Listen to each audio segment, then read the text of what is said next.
Welcome to the Schools of Excellence podcast, where we have conversations about education, leadership, and building a school of excellence. The goal on this show is to bring you clarity, up-level your mindset, and give you practical strategies and inspiration so you can show up with confidence and trust your decision-making. I'm Chana Wilshansky. I'm a mom of 4 under 10, a former New Yorker, and been in the early childhood field my entire life. And I'm so grateful that you've joined me for this conversation. Hey there, everyone, and welcome back to another episode of the Schools of Excellence podcast.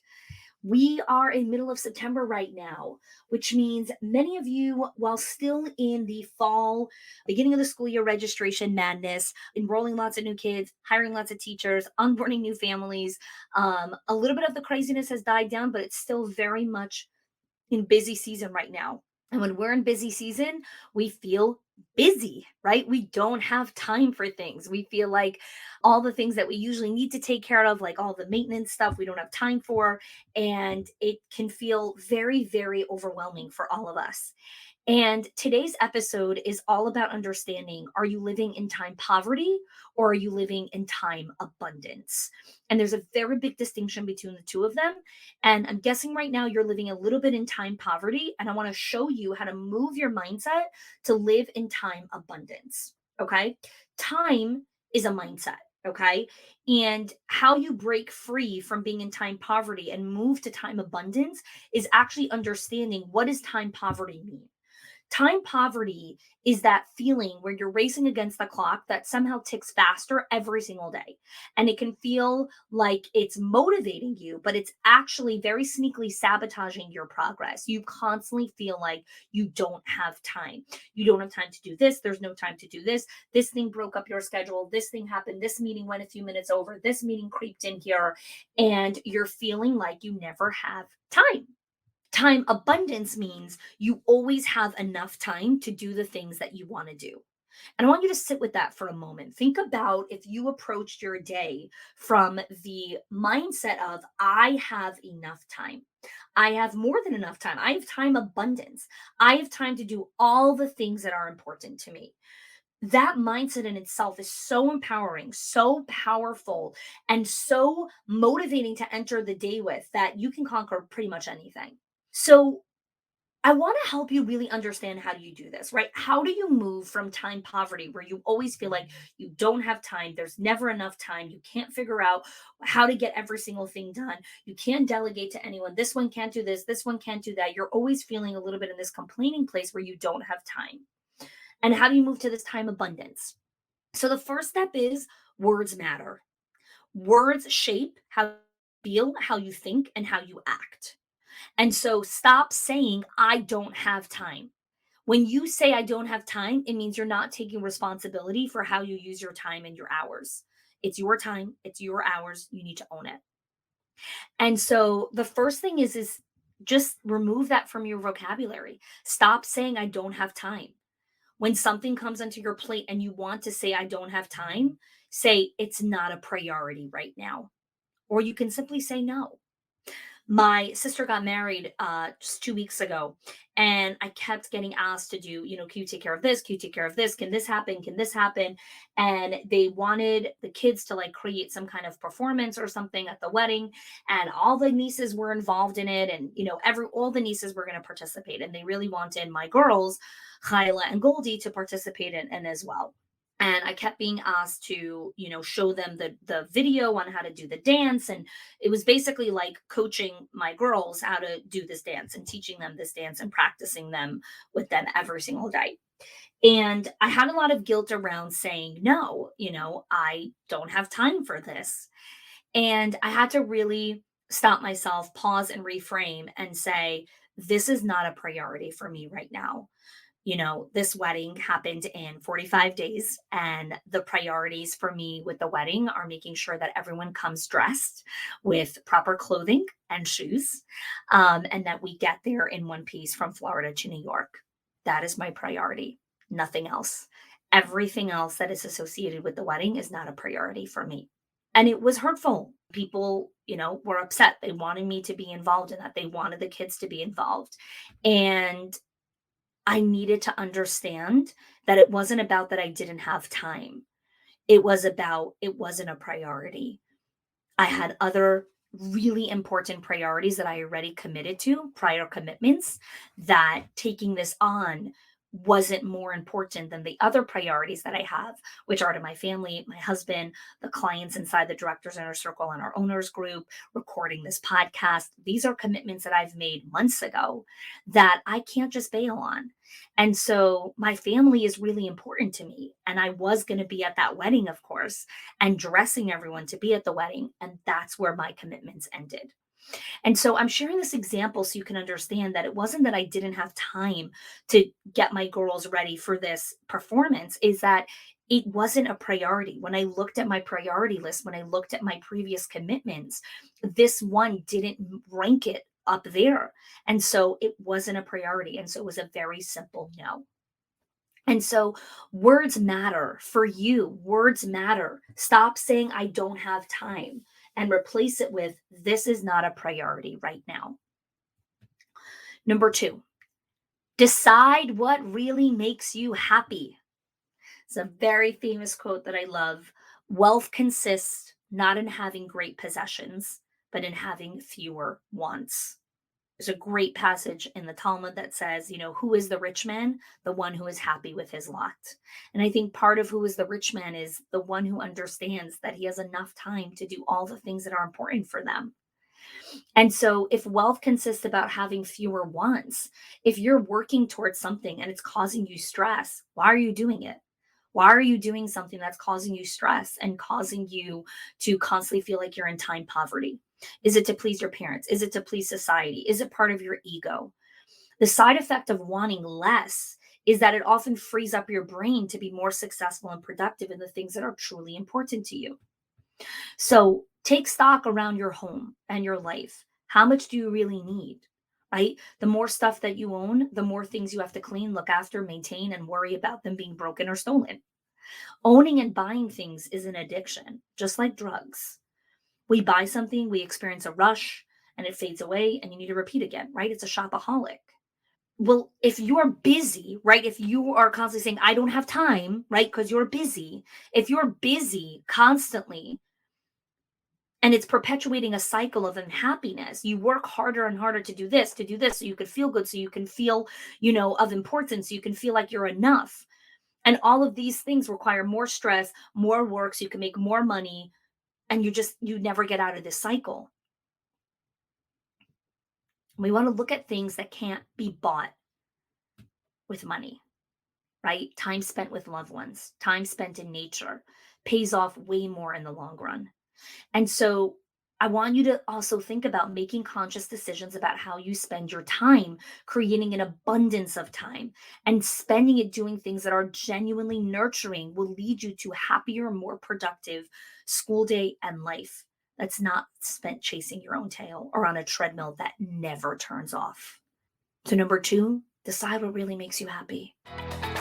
You're a school leader who wants tools, resources, and just plain strategies of how to really lead your school and build a school of excellence.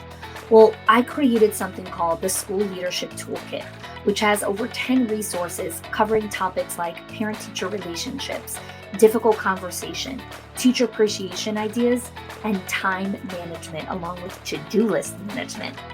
Some of the things that you get in this School Leadership Toolkit is how to lead parent-teacher conferences.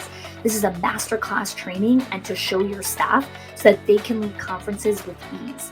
We have a parent partnership blueprint, which is the step-by-step formula for authentic parent relationships.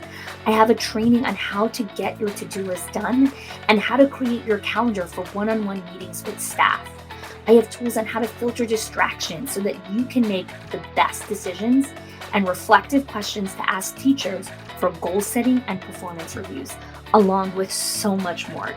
This mini toolkit is actually just the thing that you need to kick off this amazing school year and give you the confidence and the ability to trust your decision making as you head into another amazing year.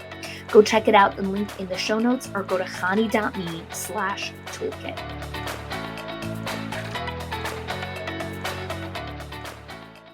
Number three, Track your time. I talk about this at nauseum in our circle and owners group constantly, all the time. And we have an entire system of how to track your time, of how to create theme days, of how to create time blocks, of how to organize your life. We have several podcast episodes on this. Tracking your time gives you a gut check into truly what is happening and where your time is going. You think you don't have enough time, and then when you track your time, you're like, whoa, I spend my time doing lots of things that I shouldn't be spending my time doing. Track your time. Actually take a pen and paper or put it in a, note on your phone and track. What did you do from 9 to 10? What did you do from 10 to 11? What did you do from 11 to 12? Including that you walked in the hallway and spoke to a teacher for 5 minutes, that you went to the bathroom, that you ate lunch, that you responded to an email, that you watched a funny cat video on YouTube, that you listened to this podcast, right? All of those things is how you spent your time. Number 4, help others and pay it forward with contributing to others and community. And I know this sounds super counterintuitive. Like, what, I'm going to become more time abundant by doing more for other people. Yes, our brains feel better when you help other people. There's actually be a lot of interesting studies on this, and I'll share one with you.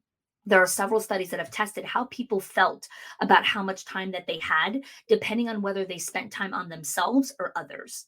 In one study, participants either wasted time by counting letters on a page or gave their time to others by writing an encouraging note to a sick child or mailing it. Okay, so there was a study where they actually just took the time counting, just letters on a page. And then the other group gave their time by writing an encouraging note to a child or whatever it was. In another study, participants either spent 10 minutes doing something unplanned for themselves or 30 minutes doing something for someone else. In both of these studies, spending time on others made participants feel like they had more time overall. A final study had participants either spend 15 minutes helping an at risk student edit their essay, or were told that the essays were all edited and were done and they could leave early. Okay, so one group was asked to spend 15 minutes helping this at risk child edit their essay, and the other group was told, oh, all of the essays are already done. You could just go home early. Those who helped the kids edit the essay later felt that they had more time in their day. And they also completed more work on a later task than those who have been allowed to go home early. So while it seems counterintuitive and might not be something you think when you feel strapped for time, spending your time helping others can actually change your mindset about time and make you feel like you have more spare time. So this is for the people that really think about like how you're helping other people for real. I'm not talking about codependency and handicapping people, like the type of help that I know many school leaders do, where they jump in to save their team. I'm not talking about that kind of help. I'm talking about help, genuinely helping someone who needs help. um, that putting your time for those places actually helps tremendously with your mindset around time abundance versus time poverty. So, what I really want you to take away from this episode is really understanding the concept of words matter, and stop telling yourself that you don't have time. You have all the time in the world that you need to do all the important things that are important to you. Prioritizing, deciding what really makes you happy, not being in the pursuit of being busyness as a badge of honor, tracking your time. Where does your time actually go? And showing up and being in service for community, for your family, for extended family, for teachers, for their extended family, really helping and paying it forward with other people. My hope is that as we continue to enter deep into the school year and as we round up September, it's kind of that first month of the new year, you enter the day with a feeling of, I have enough time. I am enough. I have enough. There is more than enough. And I can do all the things that are important to me, to my family, and to the growth of this company. Thanks so much for listening to today's episode. Appreciate you continuing to be part of this incredible journey with the Schools of Excellence podcast. If you haven't had a chance to rate and leave a review on this podcast, it would mean so much to us if you can. We have over 50 reviews just in the last 6 months on this amazing Schools of Excellence podcast. And we appreciate your time and attention every single week when you tune into the show to help us continue to grow our audience and help more and more school leaders all around the world. Thanks so much for tuning in, and have a great day. If you are loving the Schools of Excellence podcast and have gotten any value out of it for your school, I would love if you can do two things for me. One, subscribe to the show so you never miss an episode. And two, can you please leave us a review? Reviews help other school leaders know that this is the place to learn how to build a school of excellence. And I would be so grateful if you can do that for us. Your help and support makes this show to be able to be listened by the thousands of other school leaders all around the world. Thanks so much for listening, for giving us your time and attention each and every week, and I appreciate that you have joined us.